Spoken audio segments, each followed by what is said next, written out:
অর্ধশলভাসন, যা অর্ধপঙ্গপাল ভঙ্গি নামেও পরিচিত। এটি পূর্ণ পঙ্গপাল ভঙ্গি অর্থাৎ শলভাসনের জন্য একটি পূর্ব প্রস্তুতিমূলক ভঙ্গি বলা যেতে পারে।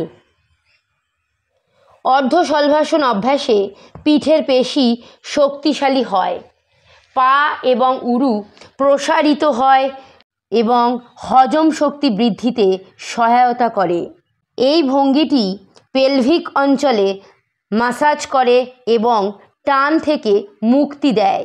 অর্ধশলভাসন পেটের পেশি শক্তিশালী করে, তবে যাদের পিঠে ব্যথা, পেটে আলসার, কোলাইটিস, হার্নিয়া, স্পন্ডেলাইটিস, মাথা ব্যথা অথবা পায়ে খিঁচুনি আছে, তাদের জন্য এটি সুপারিশ করা হয় না।